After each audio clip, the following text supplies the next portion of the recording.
नीलकंठ ने बताया कि सबसे अच्छा दान क्या है जिसका पुण्य अवश्य मिलता है। नीलकंठ ने बताया कि मनुष्य का सबसे उत्तम और श्रेष्ठ दान क्या है जिसका फल उसे अवश्य ही मिलता है।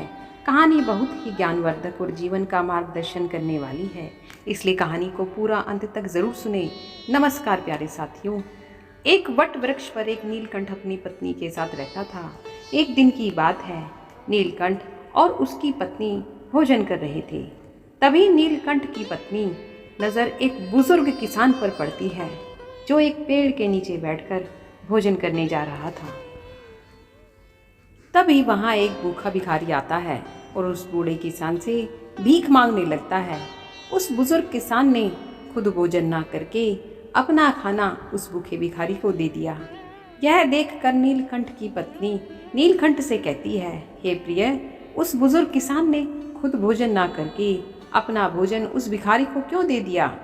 तब नीलकंठ कहता है, प्रिय, प्रत्येक मनुष्य अपने जीवन में कुछ ना कुछ दान करता है। कोई भोजन, कोई वस्त्र तो कोई धन दान करता है। लेकिन प्रिय, क्या तुम्हें पता है कि सबसे अच्छा और उत्तम दान कौन सा है? कौन सा दान करने से हमें सबसे बड़ा पुण्य मिल सकता है? इस पर नीलकंठ की पत्नी कहती है, नहीं, ऐसा कौन सा दान है? तब नीलकंठ कहता है, यह बात मैं तुम्हें एक कहानी के माध्यम से बताता हूँ जो न केवल प्रेरणादायक है, बल्कि जो भी कहानी को ध्यानपूर्वक अंत तक सुनता है उसे इस कहानी से यह भी पता चलेगा कि सच्चा और अच्छा दान क्या होता है और इसका महत्व कितना बड़ा है। आगे नीलकंठ कहानी शुरू करता है और कहता है, प्रिय, प्राचीन समय की बात है। चंद्रपुर नामक किसी गांव में कैलाश नाम का एक युवक रहता था जो लकड़ी काटकर अपना जीवन यापन करता था। वह अपनी पत्नी के साथ साधारण जीवन जी रहा था। जलाऊ लकड़ी से होने वाली आमदनी पर्याप्त नहीं हो पाती थी, जिससे हमेशा उसके परिवार में भोजन और कपड़ों की कमी बनी रहती थी। एक दिन परेशान होकर गुस्से में कैलाश की पत्नी उससे कहती है, कितने दिनों तक यह सिलसिला चलता रहेगा? ना कोई त्योहार होता है, ना कोई खुशी। क्यों इस लकड़ी काटने के काम को छोड़कर तुम नगर जाकर कोई और काम ढूंढ लो? तब तक हम यूं ही कठिनाइयों और गरीबी में जीवन बिताएंगे। कैलाश ने बड़े प्यार से उत्तर दिया, भाग्यवान, मैं हमेशा तुम्हारी बात मानता हूँ, लेकिन मैंने पहले भी कहा है कि मैं यह गांव नहीं छोड़ सकता। शहर में यहाँ की जैसी शांति नहीं मिलेगी, और हाँ, मैं नहीं चाहता कि यह सब विषय हमारे बीच दोबारा आए। उसकी पत्नी ने कहा, ठीक है, जैसा तुम्हें सही लगे। खाना तैयार है, खाकर लकड़ी काटने चले जाओ। दोस्तों, भोजन करने के बाद कैलाश लकड़ी काटने के लिए जंगल की ओर निकल पड़ा। चलते चलते वह काफ़ी दूर पहुंच गया। वह सोचने लगा, आज तो बहुत दूर आ गया हूँ। मुझे एक बड़ा पेड़ चाहिए जिससे आज अच्छी आमदनी हो जाए। लेकिन ऐसा कोई बड़ा वृक्ष नज़र नहीं आ रहा। वहाँ एक पेड़ है पर छोटा है।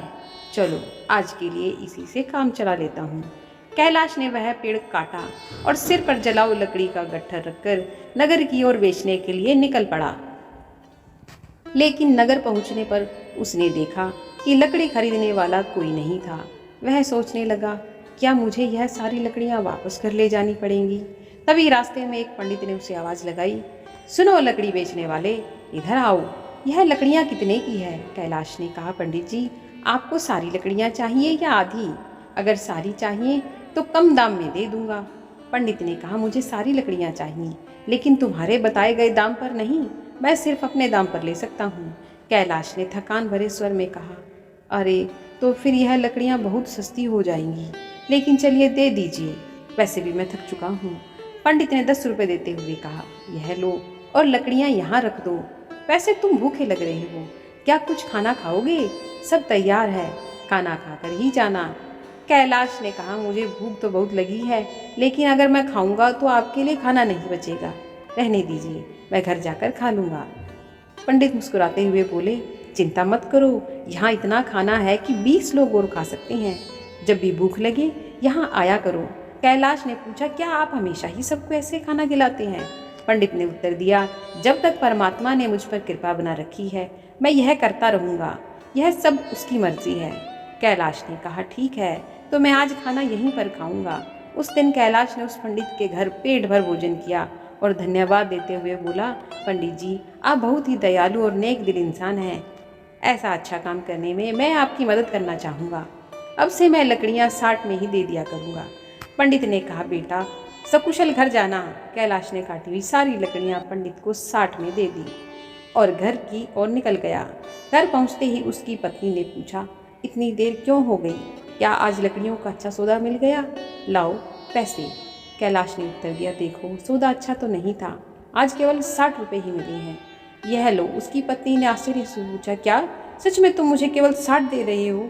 मैंने सोचा कि आज शायद तुम 2 गुना कमा कर लाओगे, लेकिन तुमने तो आधे ही दिए। इतनी देर तक तुम कहाँ थे, क्या कर रहे थे? तब कैलाश ने कहा, मैं लकड़ियाँ बेचने गया था, लेकिन खरीदने वाला कोई नहीं मिला। फिर पास के नगर में एक धर्मपाल पंडित नामक एक विद्वान के घर चला गया। उनके यहाँ जो भी जाता है वे उसे प्यार से भोजन कराते हैं। ऐसे लोगों के लिए हमें कुछ करना चाहिए। उसकी पत्नी ने पूछा, हमेशा खाना खिलाते हैं? फिर तो वे बहुत अमीर होंगे नहीं? तो इतने लोगों को खाना कैसे खिलाते हैं? और तुम इतनी मदद कैसे ही? कैलाश ने कहा, वे उतने अमीर नहीं हैं जितना तुम सोच रही हो। वे एक अच्छी भावना रखते हैं और उस नगर के मंदिर के पुजारी हैं। वे अपनी मेहनत की कमाई से ही सबको खिलाते हैं। मैंने उनकी मदद के लिए कहा है कि मैं उनके लिए हमेशा लकड़ियाँ 60 रुपये में ही काट कर दे दिया करूँगा। उसकी पत्नी ने कहा, क्या इतना काफ़ी है? अगर तुम 2 गट्ठर लकड़ी नहीं काट सकते तो हर दिन 60 रुपये में घर कैसे चलेगा? मुझे बताओ। कैलाश ने उत्तर दिया, मैं अपनी हर कोशिश करूँगा और जो भगवान की इच्छा होगी वह होगा। आज मैंने उसके घर खाना खाया है, एक दिन तुम्हें भी वहाँ ले चलूँगा। इसके बाद कैलाश ने हर दिन जलाऊ लकड़ी काटी और अपने वादे के मुताबिक पंडित को सिर्फ 60 रुपये में ही बेचा। एक दिन पंडित भोजन करने बैठे ही थे कि बाहर से आवाज़ आई, पंडित महाराज लकड़ी लेकर आया हूँ, यहाँ आकर लकड़ियाँ ले लीजिए ताकि मैं जा सकूँ। पंडित ने बाहर आकर कहा, कैलाश मैं तुम्हें 60 रुपये नहीं दे सकता, तुम अपनी लकड़ियाँ वापस ले जाओ। और कैलाश ने कहा, पैसे कल दे देना, लेकिन लकड़ियाँ यहीं छोड़ दूंगा। मुझे बहुत भूख लगी है, क्या मुझे भोजन दे सकते हैं? वैसे भी आप सबको खिलाते हैं। पंडित ने मुस्कुराते हुए कहा, क्यों नहीं कैलाश, पहले अपने हाथ पैर धो लो, तब तक मैं भोजन की व्यवस्था करता हूँ। पंडित ने घर के अंदर जाकर अपनी पत्नी से यह बात कही। उसकी पत्नी बोली, आपने ऐसा वादा क्यों किया? हमारे घर में खाने के लिए कुछ भी नहीं बचा है, सिवाय उस भोजन के जो मैंने अभी आपको परोसा है। पंडित की पत्नी बोली, इस समय हम कैलाश को कैसे खिलाएंगे? सारा खाना खत्म हो चुका है, क्या आपको यह नहीं पता? पंडित बोले, अरे इसमें कौन सी बड़ी बात हो गई, तुमने जो खाना परोसा है वह कैलाश के लिए पर्याप्त है। मैं सोच रहा हूँ कि आज उपवास कर लूँ। पंडित की पत्नी बोली, मुझे बताओ तुम ऐसा कितने रोज़ करोगे? जब हमारे पास खुद के लिए भी पर्याप्त नहीं है तो दूसरों के लिए इतना सब क्यों करते हो? यह सब कहाँ से आएगा? पंडित बोले, ईश्वर सब कुछ देते हैं, पहले कैलाश को भोजन परोस दो। मित्रों, पंडित ऐसे ही लोगों को भोजन कराते थे, भले ही उनके पास समय के लिए भी कुछ ना हो। एक दिन कैलाश लकड़ी काटने जंगल गया। उसने सोचा, जंगल के किनारे के सारे सूखे पेड़ तो मैं पहले ही काट चुका हूँ, अब जो बचे हैं वे सब हरे पेड़ हैं। जंगल के अंदर जाना थोड़ा मुश्किल लग रहा है, मैं इससे पहले कभी इतना अंदर नहीं गया। यहाँ जंगली जानवर भी हो सकते हैं, अगर मुझे कुछ हो गया तो क्या होगा? यह सोचकर वह जंगल के भीतर डरते डरते चला गया। वह काफ़ी दूर निकल गया, लेकिन कोई उपयुक्त पेड़ नहीं मिला। अचानक उसे एक बड़ा पेड़ दिखा।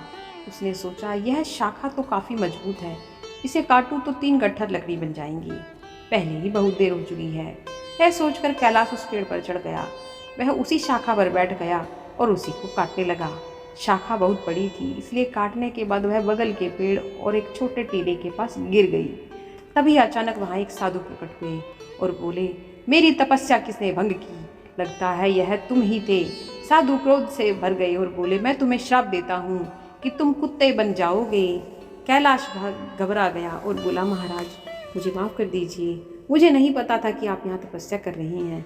साधु बोले, मैं यहाँ वर्षों से तपस्या कर रहा हूँ, तुमने मेरी तपस्या तोड़ी है, इसलिए तुम इस पाप के भागीदार हो। कैलाश ने विनती की, महाराज मैं रोज़ लकड़ियाँ काटने आता हूँ और उन्हें बेचकर अपनी आजीविका चलाता हूँ, मैंने जानबूझकर ऐसा नहीं किया, कृपया इस श्राप को वापस ले लीजिए। यह सुनकर साधु का गुस्सा थोड़ा शांत हुआ। तब वे कैलाश से बोले, मैंने जो श्राप तुम्हें दिया था इसे वापस लेना संभव नहीं है, लेकिन एक उपाय है जिससे तुम इस श्राप से मुक्त हो सकते हो। कैलाश ने पूछा, कृपया मुझे उपाय बताइए। महाराज मैं इस श्राप से कैसे मुक्त हो सकता हूँ? साधु बोले, तुम ऐसे 2 लोगों को ढूंढो जो सबसे अच्छा दान करते हों। उनके भोजन के बाद बचा हुआ एक भी दाना खा लेने से तुम्हारे श्राप का असर धीरे धीरे समाप्त होने लगेगा। जब तुम पूरी तरह सफ़ेद हो जाओगे तब इस श्राप से मुक्त हो जाओगे। कैलाश ने रोते हुए कहा, महाराज मैं अपनी पत्नी का सहारा हूँ। लकड़ियाँ बेचकर जो पैसे लाता हूँ उससे हमारा गुजारा होता है। अब मैं कुत्ता बन गया हूँ तो मेरा अब क्या होगा। साधु बोले, चिंता मत करो, ईश्वर मदद करेंगे। जब तुम्हारा श्राप टूटेगा तब तुम्हारा जीवन सुखी हो जाएगा, धन धान्य से भरा होगा और तुम्हें हर कष्ट से मुक्ति मिलेगी। यह कहते हुए साधु वहाँ से चले गए। कैलाश साधु के श्राप के कारण कुत्ते में बदल जाता है। उसके बाद कैलाश श्राप से छुटकारा पाने के लिए यात्रा पर निकल पड़ता है। वह सोचने लगता है, जैसा साधु ने कहा था मुझे सबसे अच्छा दान देने वाला कहाँ मिलेगा। मेरी समझ में कुछ नहीं आ रहा। हाँ, पंडित जी वह बड़े ही उदार और नेक दिल व्यक्ति हैं। अब मैं सबसे पहले उन्हीं के पास जाता हूँ। कैलाश कुत्ते के रूप में पंडित के घर पहुँचता है। पंडित अपनी पत्नी से कहते हैं, चलो अच्छा हुआ आज मैं बिना किसी बाधा के सभी मेहमानों को भोजन खिला पाया। सच में भगवान की कृपा है। पंडित जी के भोजन कर लेने के बाद उसकी पत्नी ने बचे हुए भोजन को बाहर फेंक दिया। कैलाश कुत्ते के रूप में वहाँ पहुँचा और पंडित के बचे हुए भोजन को खा लिया। खाना खाते ही उसका आधा शरीर सफ़ेद हो गया और कैलाश खुशी से कहता है, मुझे पता है कि पंडित जी बहुत ही दयालु व्यक्ति हैं। मुझे आधे से मुक्ति मिल गई, लेकिन पूरी तरह मुक्त होने के लिए मुझे किसी और को ढूंढना होगा। यह सोचते हुए कैलाश आगे बढ़ता है। वह कहता है, अगर मैं इस श्राप से मुक्त हो गया तो मैं सुख समृद्धि और शांति के साथ जीवन जीऊँगा। इतना कहकर कैलाश दूसरे व्यक्ति की तलाश में निकल पड़ता है। एक दिन वह मोहन नाम के एक युवक को हल जोतते हुए देखता है। कैलाश कुत्ते के रूप में उसके घर के सामने बैठ जाता है। तभी राम नाम का एक व्यक्ति वहाँ से गाय लेकर जाता है। वह कहता है, मोहन बहुत ही नेक इंसान है। वह सिर्फ मुझे ही नहीं कई और लोगों को भी गाय दान कर रहा है। ऐसे व्यक्ति को आशीर्वाद मिलना चाहिए। कैलाश यह सुनकर सोचता है, वाह, आज मुझे श्राप से मुक्ति मिल जाएगी।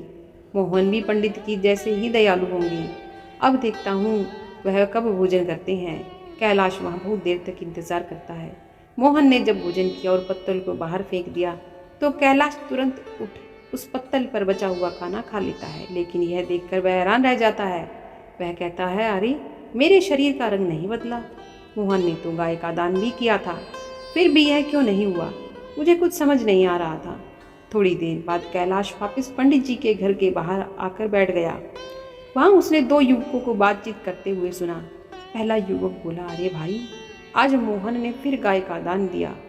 दूसरा युवक बोला, हाँ, वह चाहे कितना भी बड़ा दानी दिखे लेकिन हमेशा नगर के बाहर वालों को ही बुलाकर दान करता है। सच जानोगे तो हैरान रह जाओगे, उसकी सारी गाय 2 महीने से ज़्यादा दूध नहीं देती। पहला युवक चौंक कर बोला, क्या? अगर वह ऐसा करता है तो उसे अवश्य ही पाप लगेगा। हमारे राजा की तरह कोई और नहीं कर सकता। वह एक महान दानी है। 1 हफ्ते खाना बांट रहे हैं और कल आखिरी दिन है। अन्य दान के साथ वहाँ वस्त्र दान भी करेंगे। राजा खुद वहाँ सबके साथ 1 हफ्ते से खाना खा रहे हैं। कभी उनके जैसा परोपकारी देखा है? कहीं? अरे यह तो कुछ भी नहीं। उन्होंने हमारे नगर में अच्छी सड़कें बनवाई हैं, हर जगह कुएं और तालाब खुदवा दिए। सच में उन्होंने हमारे लिए बहुत कुछ किया है। ऐसा धर्मात्मा मैंने कभी नहीं देखा। यह बातें सुनकर कैलाश कुत्ते रूप में बहुत खुश हुआ और उसके मन में विचार आया, चलो अब तो तय है कि मुझे मेरे श्राप से मुक्ति मिल जाएगी। मुझे तुरंत राजा के पास जाना चाहिए। वह राजमहल में नहीं बल्कि लोगों के साथ खाना खा रहे हैं। इस अवसर का लाभ उठाना चाहिए। अगले ही दिन कैलाश उस जगह पहुंच गया जहां राजा भोजन कर रहे थे। वहां उसने राजा को कपड़े बांटते हुए देखा। वह सोचने लगा, राजा कितने महान हैं। वह भोजन देने के साथ साथ सभी को वस्त्र भी बांट रहे हैं। मैं जिन अच्छे लोगों को ढूंढ रहा था, निश्चय ही यह वही व्यक्ति है। मुझे उसके भोजन के बाद इंतजार करना होगा। राजा के भोजन करने के बाद सैनिक उस पत्ते को बाहर फेंक देते हैं जिसमें राजा ने खाना खाया था। यह देखकर कैलाश वहां आ गया और उस पत्ते से बचा हुआ खाना खा लिया। लेकिन यह देखकर वह चौंक गया। उसने कहा, अरे यह क्या, इतने महान दानी राजा का भोजन करने के बाद भी मेरा रंग नहीं बदला। यह श्राप तो किसी दूसरी वजह से लग रहा है। मुझे तुरंत उस साधु के पास जाना चाहिए जिन्होंने मुझे ये श्राप दिया। कैलाश उस स्थान पर पहुंचा जहाँ साधु मौजूद थे। वह साधु को प्रणाम करता है। साधु उसे निराश देखकर पूछते हैं, क्या हुआ कैलाश? ऐसा लगता है कि तुम्हें अभी तक केवल एक ही सही व्यक्ति मिला है। तुम्हारा केवल आधा अंग ही बदला है। क्या तुम्हें कोई नहीं मिला? श्राप मिले हुए भी काफ़ी समय हो गया। कैलाश कहता है, महाराज, पंडित जी का खाना खाया, मैं आधा ठीक हो गया। इसके बाद मैंने उससे भी बड़े दानी लोगों को देखा, लेकिन उनके खाने का कोई असर नहीं हुआ। साधु थोड़ी देर रुककर बोलते हैं, इसके आश्चर्य की बात नहीं है, उनके कर्मों का वास्तविक स्वरूप जानना जरूरी है। आगे कैलाश कहता है, इसके अलावा हमारे नगर के राजा बहुत धर्मी हैं। एक हफ्ते तक राजा ने सभी को भोजन कराया और वस्त्र भी बांटे। इतने धर्मप्राय व्यक्ति द्वारा खाया हुआ भोजन खाने के बाद भी मैं श्राप से मुक्त नहीं हो पाया। इसमें कुछ रहस्य जरूर है, मुझे कुछ समझ नहीं आ रहा है। महाराज, कृपया आप ही बताइए। साधु ने कहा, कैलाश, जिन जिन लोगों को तुमने देखा उनमें से किसी का दान सच्चा दान नहीं था। मोहन ऐसी चीजें दान कर रहा था जिनकी उसे कोई ज़रूरत नहीं थी। अगर उसे उनकी ज़रूरत होती तो वह उन्हें कभी दान नहीं करता। और राजा जो कुछ भी देता उसे दान नहीं माना जा सकता, क्योंकि वह खुद नहीं कमाता। वह तुम्हारे जैसे लोगों द्वारा दिए गए राजस्व का उपयोग राज्य के लोगों पर करता है। साधु ने आगे कहा, कल के दान में जो भोजन और वस्त्र बांटे गए वे भी राजस्व से ही आए थे, इसलिए राजा द्वारा किया गया दान दान नहीं माना जाएगा। वह सिर्फ लोगों का पैसा लोगों पर खर्च कर रहा है। ऐसे में राजा के भोजन का तुम्हारे श्राप पर कोई असर नहीं हो सकता। समझ लो, सही दान वही था जो पंडित ने भूखे को भोजन देकर किया। भले ही उन्होंने खुद नहीं खाया, लेकिन उनका दान सबसे श्रेष्ठ था, इसलिए तुम्हें और प्रयास करना होगा। तुम श्राप से मुक्ति के करीब हो। कैलाश ने कहा, समझ गया महाराज, धन्यवाद। उदास मन से कैलाश वहाँ से चल पड़ा। उसने सोचा, बाप रे, कितनी दूर आ गया हूँ, बहुत भूख लगी है। अच्छा होगा कि पास में कुछ खाने को मिल जाए। तभी उसने देखा एक किसान घड़े में पानी लेकर जा रहा था। पास में खड़े दो युवक आपस में बातें कर रहे थे। उस किसान को देख रहे हो? वह रोज इस धूप में से इस पानी से भरे मटके से यहाँ से गुजरने वालों को पानी पिलाता है। वह बूढ़ा आदमी 80 साल से अधिक का लगता है, पर फिर भी उसका काम काबिले तारीफ है। थोड़ी देर में किसान ने खाना निकाला और खाने लगा। कुत्ते ने रूप में भूखे कैलाश को देखकर किसान ने उसे भोजन में से कुछ लिया और उसे दे दिया। जैसे ही कैलाश ने वह भोजन खाया, उसका श्राप समाप्त हो गया और वह वापस इंसान बन गया। उसने किसान को धन्यवाद दिया और खुशी खुशी वापस लौट आया। उसने सोचा, सचमुच दान कभी छोटा या बड़ा नहीं होता। भूख मिटाने वाले पंडित और प्यास बुझाने वाले इस किसान जैसा होना ही सच्चा दान है। सबसे अच्छा दान वही है जो निस्वार्थ भाव से दूसरों की मदद के लिए किया जाए। चलते चलते कैलाश अपनी पत्नी के पास अपने घर पहुंच गया और खुशी से रहने लगा। उधर पंडित ने इतना दान कर दिया था कि उसकी आर्थिक स्थिति खराब हो चुकी थी। जब उसकी पत्नी ने उससे कहा, पास के नगर में एक राजा रहते हैं जो पुण्य को खरीद लेते हैं, आप उनके पास जाकर अपना कुछ पुण्य बेचकर पैसे ले आइए ताकि हमारा काम चल सके। पंडित ने पहले तो मना कर दिया, लेकिन पत्नी के बार बार कहने पर वह जाने को तैयार हो गया। उसकी पत्नी ने उसके खाने के लिए 4 रोटियां बनाकर दी। पंडित अपने घर से चल पड़ा। जब वह नगर के समीप पहुंचा तो उसने एक तालाब देखा। वहाँ स्नान आदि कर्मों से निवृत्त होकर वह रोटियां खाने के लिए बैठा ही था। एक कुतिया उसके सामने आ गई। कुतिया ने जंगल में बच्चों को जन्म दिया था। 3 दिन से कुतिया और उसके भूखे बच्चों ने भारी बारिश के कारण वह बच्चों को छोड़कर कहीं जा भी नहीं सकती थी। पंडित ने कुतिया को भूखा देखा तो अपने भोजन में से एक रोटी उसे दे दी। कुतिया ने रोटी खा ली, फिर उसने दूसरी रोटी दी जिसे कुतिया ने खा लिया। इस तरह पंडित ने एक एक करके अपनी 4 रोटियां कुतिया को खिला दी। कुतिया तृप्त हो गई, लेकिन पंडित खुद भूखा रह गया और वहां से राजा के महल को चल पड़ा। पंडित राजा के पास पहुंचा और कहा, मैं अपना पुण्य बेचना चाहता हूँ। राजा ने कहा, आप दोपहर के बाद आए। राजा ने अपनी पत्नी से पूछा, एक पंडित विद्वान यहाँ आया है जो अपना पुण्य बेचना चाहता है। तुम्हारे अनुसार उसके पुण्य में से कौन सा पुण्य सबसे बड़ा है जिसे मैं खरीदूं? पत्नी ने कहा, जो आज उसने जंगल में 3 बच्चों वाली कुतिया को रोटी खिलाकर कमाया है वही पुण्य अच्छा है। पत्नी की यह बात सुनकर राजा पंडित के पास गया और बोला, आप कौन सा पुण्य मुझे देंगे? पंडित बोला, आप कौन सा पुण्य लेना चाहते हैं? राजा ने कहा, आज आपने जो यज्ञ किया है हम उसी का पुण्य लेना चाहेंगे। पंडित ने कहा, मैंने आज कोई यज्ञ नहीं किया, मेरे पास इतना धन ही नहीं है कि यज्ञ कर सकूं। राजा ने उत्तर दिया, आपने आज तालाब के किनारे भूखी कुतिया को 4 रोटियां खिलाई है, हम वही पुण्य खरीदना चाहते हैं। पंडित ने पूछा, उस समय तो वहां कोई नहीं था, आपको कैसे पता चला? राजा ने कहा, मेरी पत्नी पतिव्रता है, उसी ने मुझे यह सब बातें बताई है। पंडित ने कहा, बहुत अच्छा, ले लीजिए, लेकिन इसका मूल्य क्या देंगी? राजा ने कहा, आपकी रोटियों में जितना वजन की थी, मैं उतने ही वजन के हीरे मोती तोल कर दूंगा। पंडित ने सहमति दे दी। राजा ने अंदाज से उतने ही वजन की 4 रोटियां बनवाई। राजा ने रोटियों के वजन की बराबरी के लिए तराजू में हीरे और मोती रखवा दिए, लेकिन जितने भी रत्न रखे गए, रोटी वाला पलड़ा ऊपर नहीं उठा। राजा ने कहा, और रत्न लेकर आओ। जब पंडित ने अपने पुण्य का ऐसा प्रभाव देखा तो उसकी आंखें खुल गई। उसने कहा, राजा जी, मैं अभी यह पुण्य नहीं बेचूंगा। राजा बोला, जैसी आपकी इच्छा पंडित। वहां से चला गया और अपने घर की ओर लौटने लगा। लौटते समय वह उसी तालाब के पास पहुंचा जहां उसने कुतिया को रोटियां खिलाई थी। वहां पहुंचकर वह एक पेड़ के नीचे बैठ गया और सोचने लगा। तभी वहां एक संत आए। जब उन्होंने पंडित को चिंतित देखा तो कहने लगे, क्या बात है पुत्र, बहुत चिंतित लग रहे हो। तो पंडित ने कहा, महात्मा को प्रणाम किया और सारी बात बताई। इस पर महात्मा बोले, पुत्र, तुमने उचित किया, पुण्य का सौदा नहीं किया जाता, वह तो समय फलदायी होता है। जो मनुष्य जैसा कर्म करेगा, समय आने पर उसका वैसा ही फल उसे मिलेगा। महात्मा की बात सुनकर पंडित को शांति मिली और वह महात्मा से विदा लेकर अपने घर को जाने लगा। तब महात्मा ने पंडित को एक पोटली देते हुए कहा, पुत्र, इसे लेते जाओ, इसमें कुछ मेवे हैं, रात्रि के भोजन उपरांत इनका सेवन करना, तुम्हारा कल्याण होगा। पंडित ने पोटली ली और महात्मा को धन्यवाद देकर अपने घर लौट आया। घर पहुंचकर पंडित ने भोजन किया और टहलने के लिए घर के बाहर चला गया।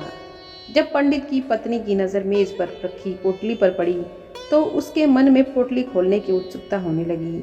उसने मेज से पोटली उठाई और उसे खोलकर देखने लगी। जब उसने पोटली खोली तो उसके आश्चर्य का ठिकाना न था। पोटली में हीरे पन्ने और माणिक चमक रहे थे। वह प्रसन्न हुई। थोड़ी देर बाद जब पंडित वापस आया तो उसकी पत्नी ने पूछा, इतने सारे हीरे पन्ने कहाँ से ले आए? पंडित ने कहा, क्यों मजाक कर रही हो, सूखे मेवे तुम्हें हीरे मोती लग रहे हैं। पत्नी बोली, मजाक नहीं कर रही, मैंने खुद पोटली खोल कर देखी है, उसमें तो ढेर के ढेर बेशकीमती हीरे पन्ने भरे हैं। पंडित बोला, मुझे ला कर दिखाओ। पत्नी ने पोटली को उसके सामने रख दिया। पंडित उन्हें देखकर चकित रह गया। वह समझ गया कि यह सब उसी पुण्य का प्रभाव है जो उसने कुतिया को रोटियां खिलाने के प्राप्त किया था, और वह महात्मा कोई और नहीं, साक्षात परमात्मा थे। फिर उसने अपनी यात्रा का सारा वृत्तांत अपनी पत्नी को सुनाया। उसने बताया कि किस प्रकार राजसी और तामसी दान का फल सीमित होता है। एक भूखी कुतिया और उसके बच्चों को रोटियां देने का कारण यह चमत्कार हुआ। यह सब भगवान की कृपा और दया का ही परिणाम है। आगे पंडित ने अपनी पत्नी से कहा, यह भगवान का संदेश है कि ज़रूरतमंद की मदद करना सबसे बड़ा पुण्य है। जो व्यक्ति दुखियों और अभावग्रस्त लोगों की सहायता करता है उसे ईश्वर अनंत गुणा फल प्रदान करते हैं। दोस्तों, आज के समय में समाज में कई लोग दान सिर्फ अपने मान सम्मान और प्रतिष्ठा के लिए करते हैं। दिखावे के दान से ना तो सच्चा पुण्य मिलता है और ना ही इसका कोई दीर्घकालिक प्रभाव होता है। दिखावे का दान कभी कभी व्यक्ति को अहंकार की ओर ले जाता है। दान हमेशा निस्वार्थ भाव से होना चाहिए। जैसे इस कहानी में पंडित ने अपनी भूख की परवाह किए बिना कुतिया और उसके बच्चों को 4 रोटियां दी। उसने सोचा भी नहीं था कि यहाँ यह छोटा सा त्याग इतना बड़ा फल देगा। मित्रों, इसी तरह यह कहानी हमें यह बताती है कि ज़रूरतमंद की सहायता करने का असली अवसर वही होता है जब वह वास्तव में संकट में हो। आपदा के समय दिया गया थोड़ा सा सहयोग भी अनमोल हो सकता है। यह न केवल ज़रूरतमंद व्यक्ति के जीवन को बदलता है बल्कि देने वाले के जीवन में भी सकारात्मक परिवर्तन लाता है। जब कोई व्यक्ति त्याग की भावना से प्रेरित होकर दान करता है तो उसके अंदर से माया के मोह का अंत हो जाता है। यह त्याग मनुष्य को अहंकार से मुक्त करता है और उसे ईश्वर के समीप ले जाता है। साथियों, इस कहानी का यही संदेश है कि सच्चा पुण्य त्याग और निस्वार्थ सेवा में ही निस्वार्थ भाव से किया गया दान ही सच्चा उत्तम दान है। हर मनुष्य को यह प्रयास करना चाहिए कि वह अपनी क्षमता के अनुसार दान पुण्य और ज़रूरतमंदों की मदद करे। ज़रूरतमंद की सेवा करना ही सच्चा धर्म है। जैसे पंछी पानी पीने से नदी का पानी कम नहीं होता, ठीक उसी प्रकार सामर्थ्य अनुसार दान करने से धन खत्म नहीं होता। दोस्तों, कहानी अच्छी लगी हो तो वीडियो को लाइक करके कथा कहानी चैनल को सब्सक्राइब कर लेना और साथ में बेल आइकन भी दबा देना। मिलती हूँ आपको एक और नई कहानी के साथ। धन्यवाद। खुश रहिए, स्वस्थ रहिए। राधे राधे।